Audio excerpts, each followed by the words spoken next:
Okay guys, since office-based ESL tutor man ko no.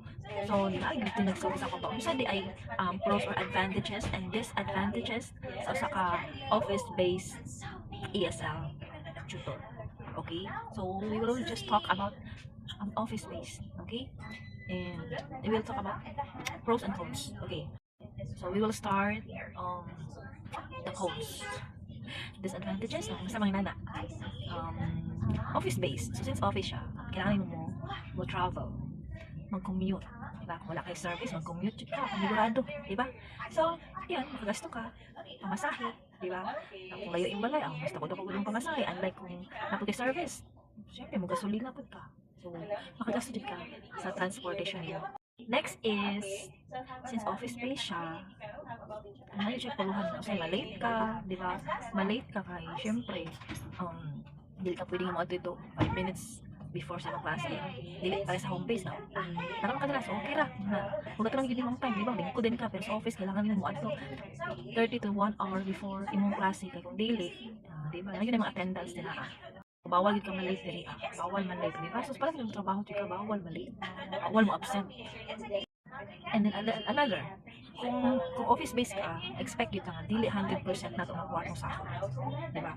So, na yung mga companies na 10% ilang ginakantas, sa center, 30%, inaana na ilahi, depende sa mga masudlan nga account. So, mo na. Ano siya mga cons or disadvantage kung office-based ka. So, kung office-based ka kay, magmabala ka, lamang lang mag-ulan, hindi ka kalakaw dahil kay, diba, kay, kapit na yung klase na, na-stress din ka, tinuod lang. Wala ba lang, ganyan mo, adto jud kag sayo dito, mapundo jud ka dito Unlike kung home-based ka, is, dahil ka mabuhat, mas balay, ang hinahulat ang mga oras, diba, mulingkod na may ka din na, isa mo, pakaligo.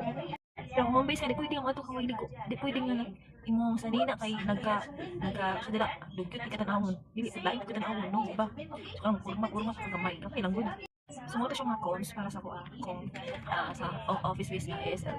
Now let's go to pros or advantages. Of course advantage especially sa mga walay mga equipment good, walay laptop, walay headset, walay mga camera, di ba? So, advantage ko sa office space, I provided na equipment. So, wala ka problema ako, ma-apply na lang kanila, kung lingkod na lang kanila. Di ba? Mo yung mga una nila. Tapos kaya free training. Lagi siya free training. Di ba? Ituduan ka ang sound kapag kuhaan. Tapos hire, ano ba? At least, mutudlo sa imuha. As-on nga mutudlo sa imuha, real time. Mas kung office-based ka, kung may mga technicalities or mga problem, mga issue, mga technical issues, is na kayo matawag din mga assistants. Di ba? Na kayo mga assistants na makuha dahil yung mga admins, kaya nga maduol din siya, dagan din siya para